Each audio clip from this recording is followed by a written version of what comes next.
Hello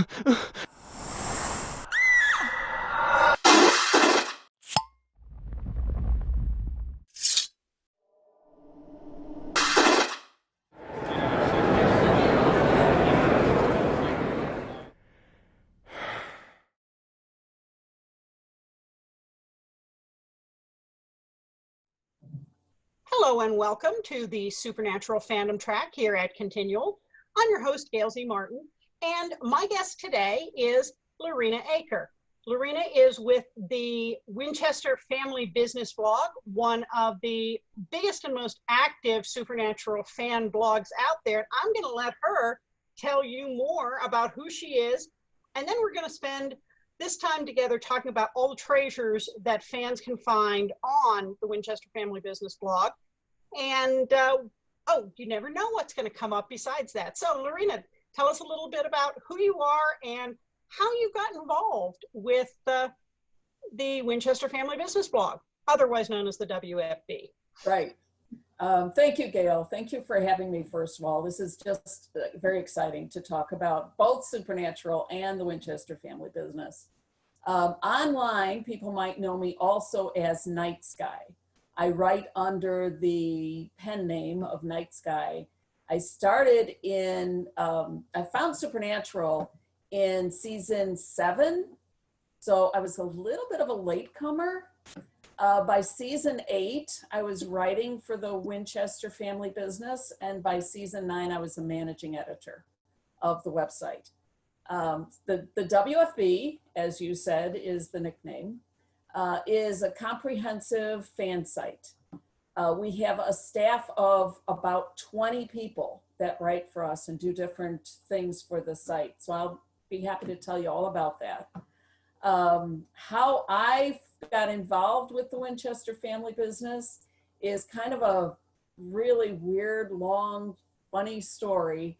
I wrote the condensed version of it in the chapter in Family Don't End with Blood, the Supernatural book by Lynn Zubernis. But basically, I fell in love with the conventions. I decided to go to one and was scared out of my ever-living mind that I was going to be, some middle-aged, out-of-place fan in a world of very young kids that knew what was going on and knew all the latest stuff and all that. So I went online and I contacted people that were very active in the fandom. And this was I was just lurking on websites and I was not active in social media at all, zero. And I contacted Alice Jester, who is the founder and editor-in-chief of the Winchester Family Business. And she met me for lunch at the Chicago convention. So when the convention was over, as happens to so many fans, I just absolutely was overwhelmed with emotions. There was so much joy there and so much fun, and I couldn't believe the experience. And I had never, ever written anything like that in my life. I was from business background, so I'd written business correspondence, but nothing like this. And I just sat down and it flowed and flowed and flowed and flowed and flowed. And I just wrote the whole thing out and I sent it to Alice as a friend, as a new friend. And she said, I'd love to publish this. This is a great fan story. And it helps people understand what it's like to go to a Supernatural convention for the very, very first time. Because I was very open and honest with, what worked, what didn't work, how I felt each step of the way, and the elation at meeting the cast. And she published it. That was in November of 2012. And gradually over time, I'd be struck by something else. I'd write it, she'd publish it. I'd write something else, she'd publish it. And then she said, you better be on staff because you're doing a lot of writing for me. I joined staff, and a couple months later, she asked me to be managing editor. So as of now, I have written almost 300 articles for the Winchester Family Business. And when I say articles, we're talking about, full length not just little blurbs or 2-paragraph type things that you see in other magazines. We write full out like chapters that talk about Supernatural. Oh, I'm a total fangirl of your Threads articles, and you know that because I've told you. I think they're just so insightful, and we'll get to that in a couple of minutes here. And for folks who've been following the Supernatural Fandom track here at Continual, we have had several interviews with Lynn Zubernis on her wonderful books, and we've also had an interview with Alice Jester. So if you didn't catch those when they first posted, go looking for them because the Supernatural conversation just goes on and on. So I know one of the stats that Alice dropped about the WFB is something like 20,000 entries. I mean, it is massive in a very wonderful way. For folks who haven't made it out there yet, and I believe it's winchesterfamilybusiness.com, if I'm correct. You have to put the, because the actual name of it is the Winchester Family Business. So when you're typing in your search bar, you have to put the Winchester Family Business and it'll come right up. Okay. Can you give us kind of an idea of what treasures people are going to find out there for the, Supernatural fan? Absolutely. The key point of the website are probably our feature articles.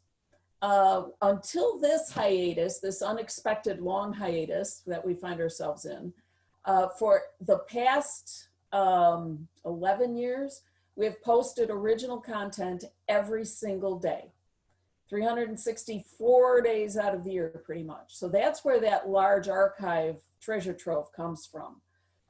We write, first of all, reviews of the episodes, and we have, when a new episode airs, we have 3 to 5, depending on the episode, reviewers that all look at it from very different angles. I look at it from Threads, which, as you said, we'll talk about.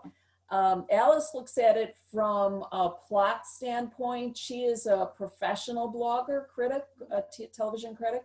So she looks at it from that angle. We have others that look at it from character analysis.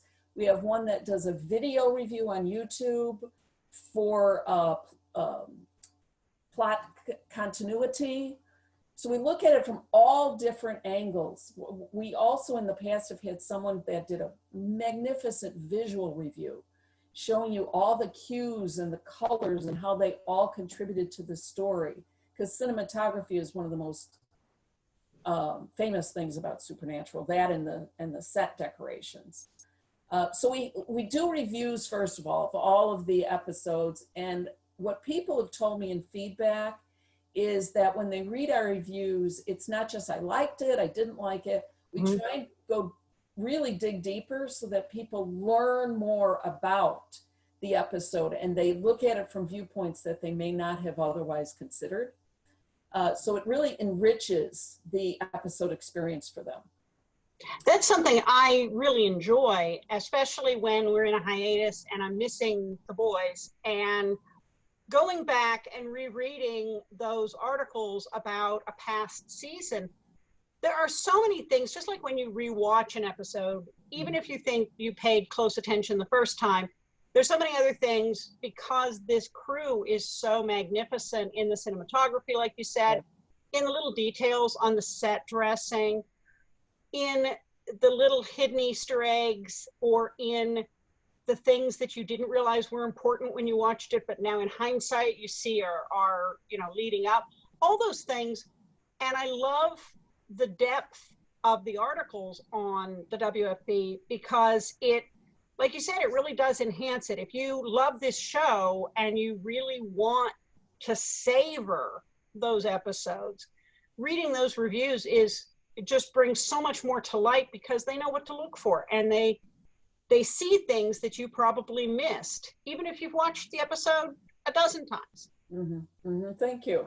I mean, that really means a lot to us, this feedback. So we really try hard to go deeper into the episodes. But beside reviews, we also do character analysis, we do plot analysis, we connect things across seasons, we do convention reports. Many of us have been to a lot of different conventions, so we'll report on the panels, we'll do pictures, we'll say what it's like to be at a convention, like that very first article that I did. I also published a article from a guest author who happened to have been my husband, what it was like for a spouse, in this case a husband, to go to a convention for the first time. So we try and look at conventions from different perspectives. We also do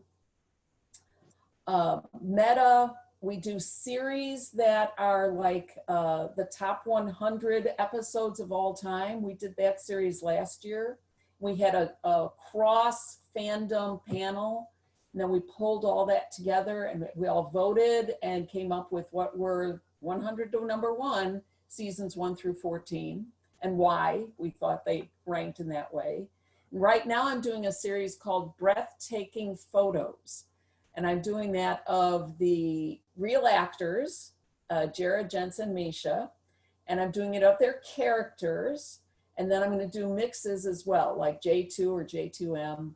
And I'm going through, again, we reach out across the fandom. So for the breathtaking photos of the real people, we've reached out to a number of the professional photographers and gotten their input of what they thought were their best shots. And so I curated a collection of about 40 approximately of the most unbelievable shots of each one of these people and then each one of the characters. And that's the series we're running right now. I've already been out to see the ones for Sam and Dean, and they really are breathtaking. I mean, both of those guys photograph very well. Yeah. But even having said that, the photos are just art. Yeah. When I was going through trying to find the pictures for the collection, I went through literally, one of the things in our website is we have a photo library, photo gallery. So I went through the entire photo gallery, everything we had, and we went back and started from season 1, even though we weren't live then. Every single picture, every single episode. And some of them I'd come across and go, oh my God, is that a good picture? So yeah, I really am excited to find a couple of really phenomenal gems in there. So that's the series we're running right now. We also, across the fandom, reach out to the artists and the sculptors and the photographers, and we'll feature all of them to talk about what how they express themselves in the fandom, and we'll do a spotlight on them. And as you know, we reached out to you and you did a guest feature for us on your writing and Hold On to the Light. Your blog. Well, and I also did one on Mary Winchester. Yes, you did. Yes, you did. So yeah, we try and reach out, besides just our staff, I reach out across the fandom to try and get all different perspectives. One of the things I think that's unique about our site, on all of the articles, we do have comments, of course, but we pride ourselves on monitoring all of the comments. So there is absolutely zero tolerance for attacking other fans. So we don't get into Sam Dean wars, we don't get into shipping wars. And if they start up, one of the moderators steps in right away and is like, okay, you got to cool it, people, you know. And we try and work with the people. And if someone's just not going to play nice with others, we kind of mute them. So we call it a really safe place to come and talk about the show. So that's our feature articles. That's just one part of the website. We also do spoilers, which is extremely popular when the show is running live. We're very excited. We have a news section that runs not only news about the show, but news about the actors. And we're about to, in the next couple of weeks, completely revamp that and make it much more robust than it's been. But once a week, every weekend, we run a feature called Supernatural Weekly World News. And that pulls together links from everything we've seen all week. So if a fan just really cannot keep up on social media or what's coming out in professional media, we have pulled it all together into Supernatural Weekly World News. And you can just kind of scan through and say, oh, you know, oh, here's something on Rob Benedict, here's something on, Jared, here's some, and go through all the actors. If they were ever on the show, we follow them. And we'll highlight their links in new roles, new projects, trailers, charity work, whatever, and cons and everything about Supernatural we'll put in there. So that's another piece. We have games that we create ourselves, trivia games, crossword puzzles, word search, all Supernatural. The photo galleries, we have a merchandise section if you want to get somebody a Supernatural gift. I'd say that's probably a pretty, it's not everything, believe it or not, but it's a pretty good idea of what you might find. I love poking around the site when I get the time to just go looking for stuff. And of course, you're very active on Twitter with the site. So I often get alerted to, oh, they've got a cool new article because it shows up on my Twitter feed. So that's another way that people can kind of keep up with the new posts, because it can seem a little daunting when you first wade in. Wow, there is just so much stuff. Yeah, no, that's absolutely true. Everything new that we publish, we're on Instagram, Facebook, and Twitter. We're very active. I post, most of the time it's me. Mm-hmm. And I'm posting probably 10 times a day on Twitter, once or twice a day on Facebook, and once or twice a day on Instagram. And that's all of our new. If you want to keep up with what's coming out that's new on that day, that's where you'll see it. Or you can just stop by the website. We do have a search bar capability, and we do have ways to sort all the articles. So at the bottom of every page, you'll see articles by category, articles by tag. And if you go in and look at like category, let's say you wanted just something fun, you had a bad day, you have something called the lighter side category, and you can go in that, and that is just going to give you the really fun stuff that's going to lighten your load for the day. If you want to find, you can also sort by author. So if I just want to catch up on the latest threads, I can go in there and find just them. Yes, absolutely. We have a fan fiction writer, mm-hmm. who writes specifically exclusive fanfic just for us. And you can find out who that is and go on her. That's Gail Dunn, and she can just look at her articles and go through and read fanfic. So yeah, now, you can sort, but you're right, it's daunting at first. It is. Now, we're still at this point of taping several months out from when the show will be back on the air, let alone have the last 2 episodes filmed and finished. So we're still several months out from knowing how that happens. Do you guys have a vision for what you want to do with the site when, hate to say it, season 15 ends? Although, of course, we're all hoping there will be movies or movie of the week or something, but that's all up in the air. You know, the vision is kind of in flux. We obviously will not post, for several months after the show ends, we're going to keep posting every day. But then we probably won't post every day. We're thinking we might keep up with news, and we're also toying with the idea of keeping up with what we call extended family. So for example, Jared's Walker, we might start covering that, or whatever Jensen or Misha or some of the others start doing. We'll definitely scale back, but we have not finalized yet exactly what the site is going to look like. I think we're kind of waiting to see how long fans want to keep coming to the site to look for material, how long they want to discuss Supernatural or Walker or whatever projects the actors take on. Well, I'm laughing because I've been part of Fandom since I was a teenager, and knowing how long people have continued having spirited discussions about things like Star Trek and Babylon 5, and, long before even the movies came out, I think that, this fandom is going to be talking about this for a long time. At least that's certainly my hope, because these things that really touch us, we tend to stay with for a long time.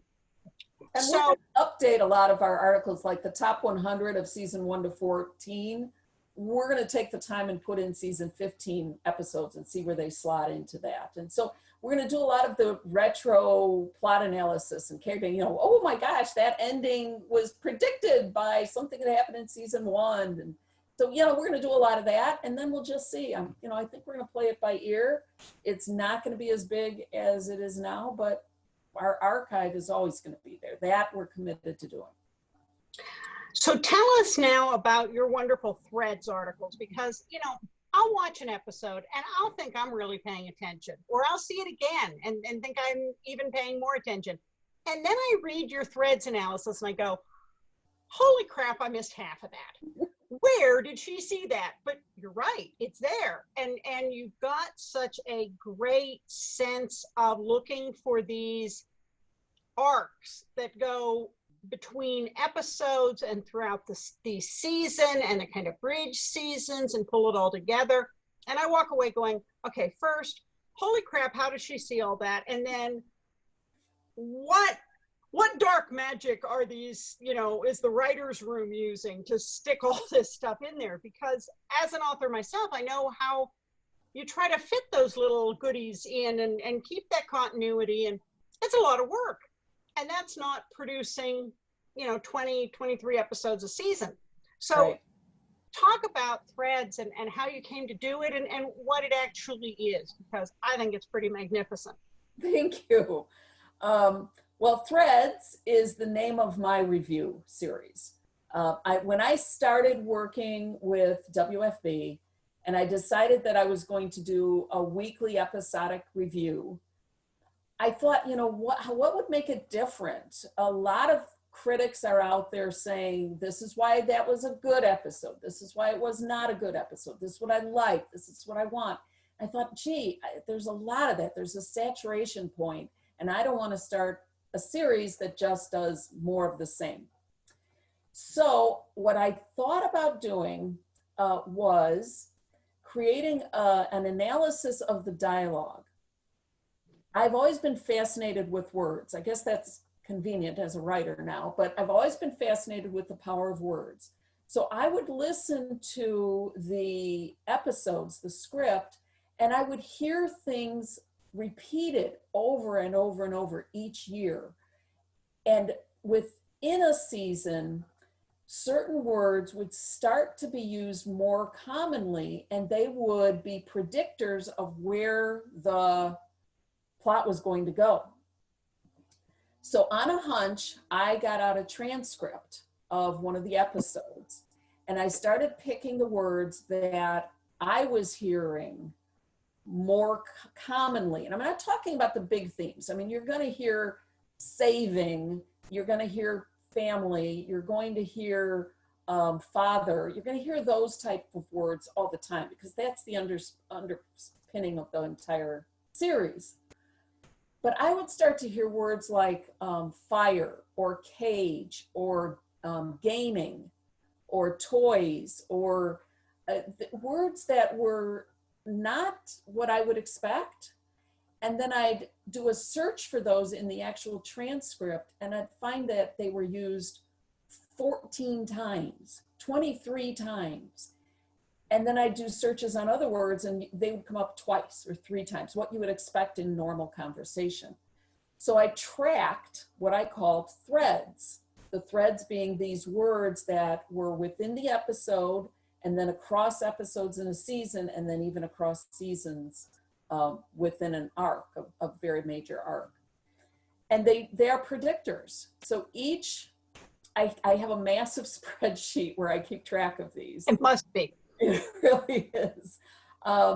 Each episode, as it turns out, I'm the first reviewer. So I have approximately, the episode airs for me on a Thursday night.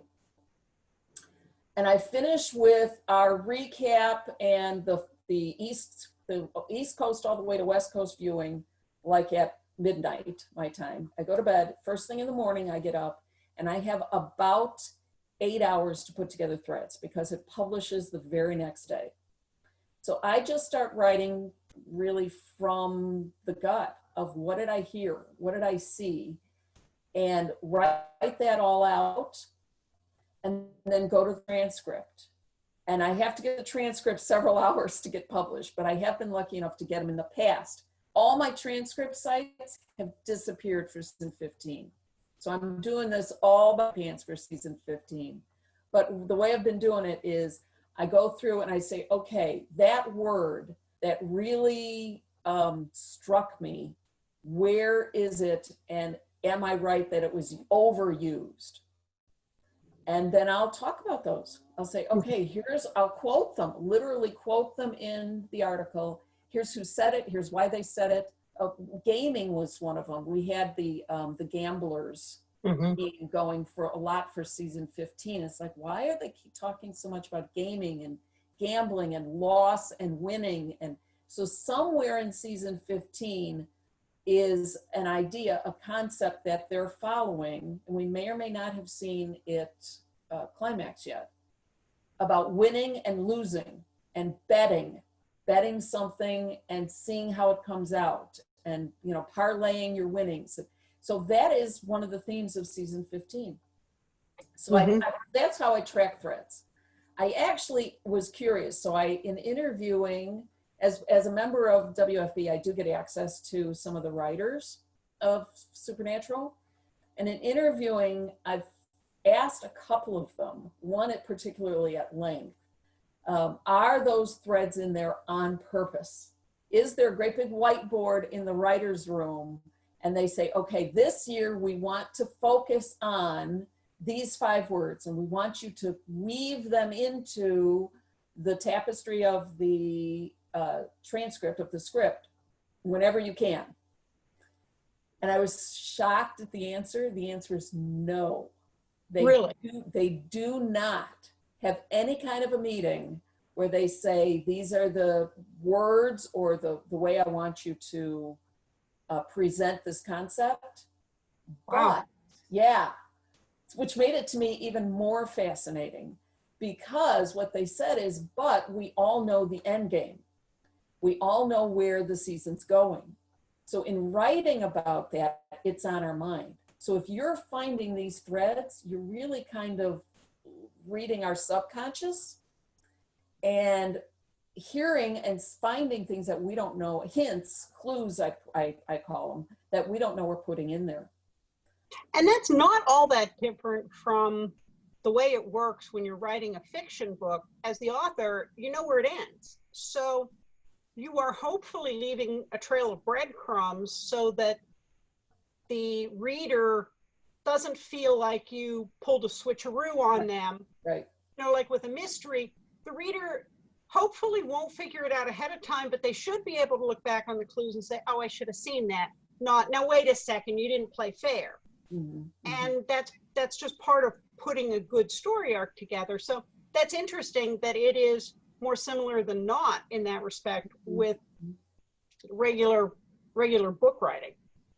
Now, you mentioned getting to talk with some of the crew, the writers, but with all of the press access and the conventions, you've spent a lot of time over the years also getting to meet with cast, crew, some of the other folks.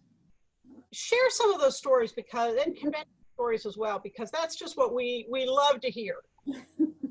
Well, I have good stories and I have fan flame out stories. I have them both. Good stuff.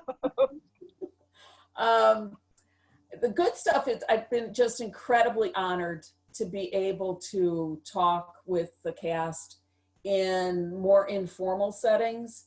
I have been termed press for San Diego Comic-Con, which means that you work your ever-living tail off for the 5 days of Comic-Con. But it also means that I have access to a couple of things, and one of them is the Warner Brothers press mixer with the cast. So one of the stories would be the first time that I went, and I was like a kid at Disneyland.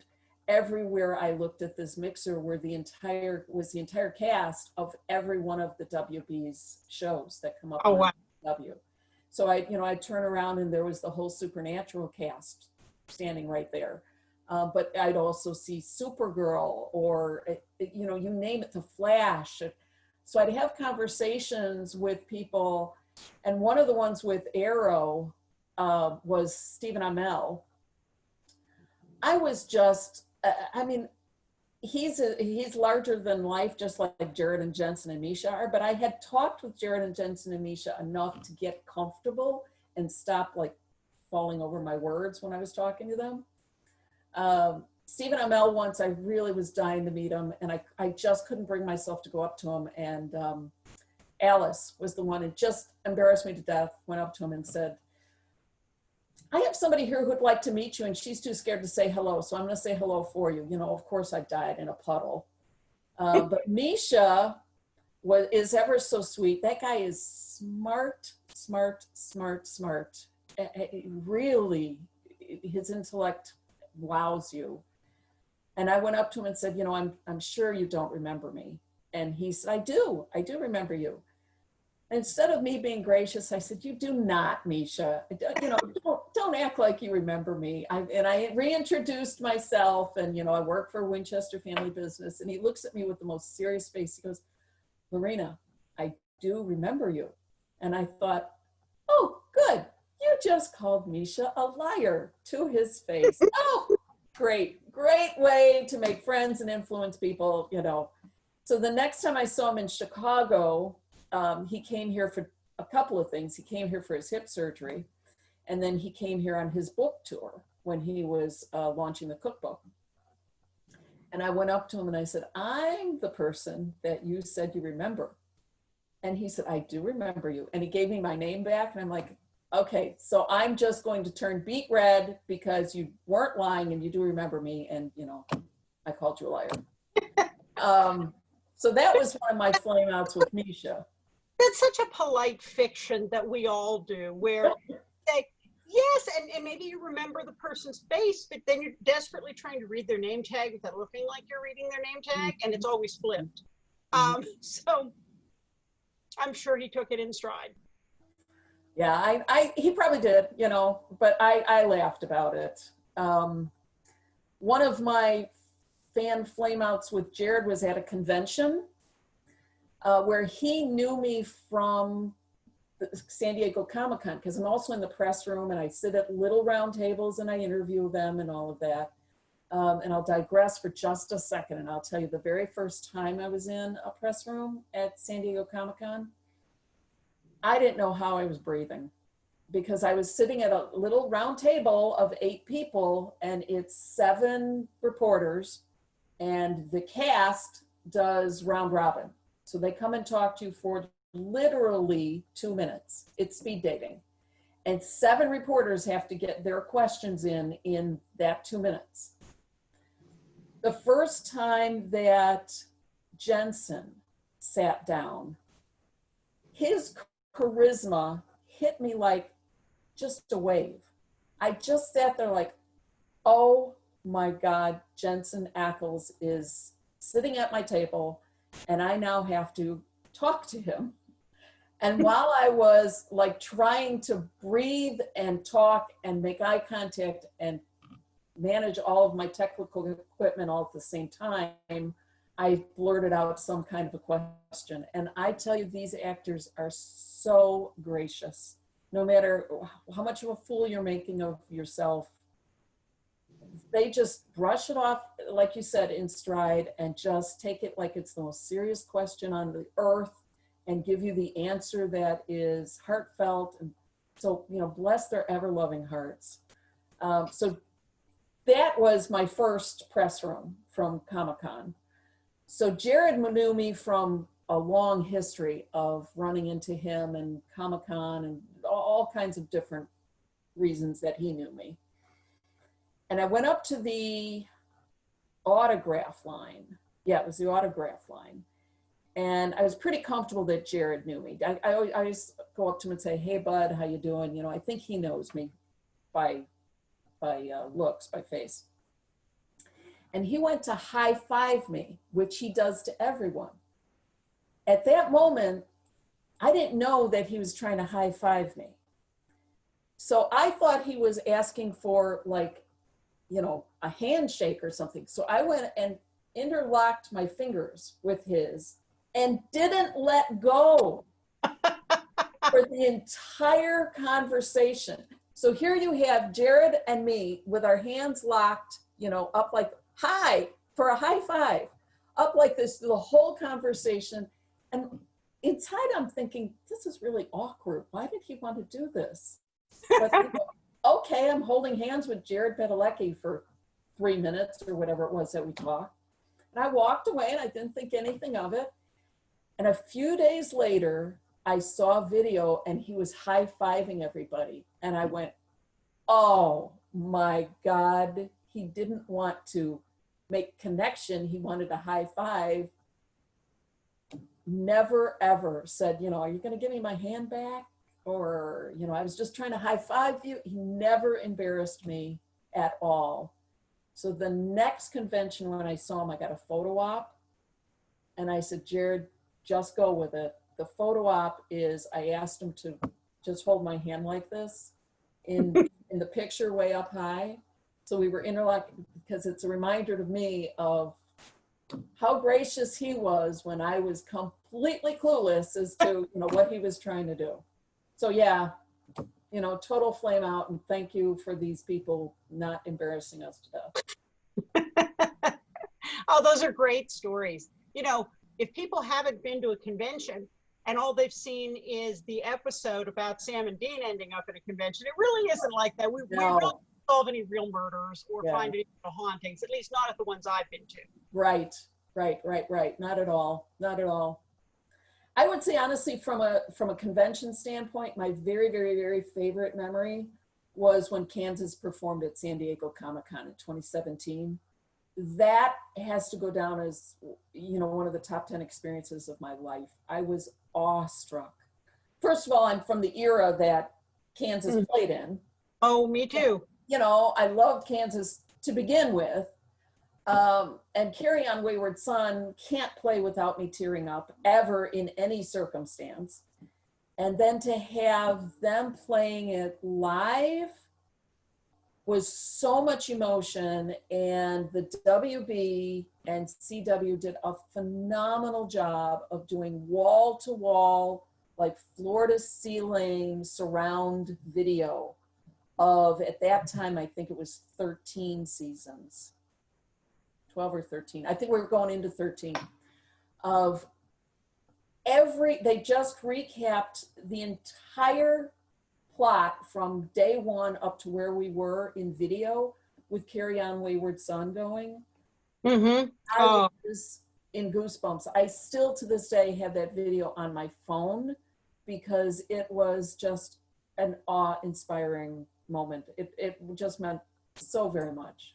I've seen little bits and pictures and video snippets of that, and I've been to other events at the Javits, you know, and big conference centers like that. I know Javits is New York and you're in San Diego, but you know, the huge conference centers and how big those screens are and how big that space is.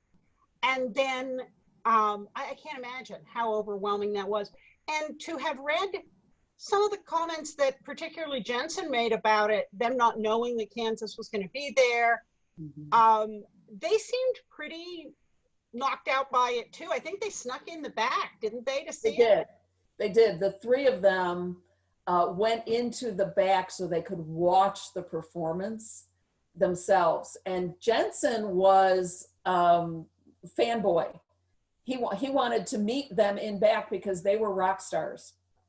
And they were like, Bud, you know, these 6,000 people are here for you. You know, you're the rock star. So I talked about convention reports. One of the things I did when I came back was I wrote it up as if the reader was in my seat. So I took them from entering the hall and then everything that happened, not knowing what was coming, and running the video in the article. I embed it right in the article so that the reader can kind of live through me. I try and do that a lot with people. If I get in a very special circumstance, I'll write an article so they can live vicariously and experience the whole thing from beginning to end as if they're there. So that's an article you can look for on WFB. That was a very special, very, very special hour. You know, just from the articles that I read about that, I can't imagine the feeling that was shared on that, you know, floor, because that's one of the things that is so wonderful with conventions is this whole swell of shared emotion and the permission to be a total fangirl, to feel this kind of joy and express it and know that everybody else is going to understand what you're going through. And that would just be it kind of on steroids to have heard Kansas play like that. Well, because it was multi-sensory. You had them playing, so you had the sound, and then you had the video all around you. It was all the way on both sides, front to back. And then you knew you were there with 6,000 Supernatural family members. It was unabashed joy. It was really overwhelming. It was wonderful, absolutely wonderful. That is fantastic. So see, everybody has all these reasons to go out and go looking for all these gems we've talked about on the Winchester Family Business. Thank you. Now, before we wrap up, and we're going to get into this in more detail in its whole separate episode, but I do want to mention you've also written on other fandoms. So let's give a shout out on that book, and then we'll come back to it at another time in more detail. My other fandom is Twilight. I was into Twilight before Supernatural, but I was not a fan in the fandom of Twilight like I am in Supernatural. So I read them over and over and over. I had them memorized. Absolutely loved the books. But because of Supernatural, I got introduced to publishers. And the publisher of Fan Phenomenon Supernatural and I were talking at a convention. And I looked at their entire portfolio of Fan Phenomenon books, which had wonderful stories about all of the genre classics. And Twilight wasn't there. And I said, what? Why are you missing Twilight? And they said, well, would you like to write the book? So I did. I put together for Twilight's 10th anniversary a look back at Twilight's legacy.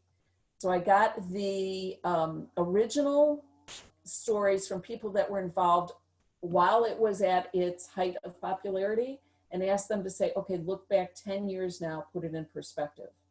And then I got experts in many, many different fields, music and literature and all kinds of different fan fiction, all kinds of different areas, and asked them to analyze how Twilight had changed our culture. It's a massive, massive change. It can all be traced back to Twilight, things that people don't even know. So my book is about the change and the legacy of Twilight.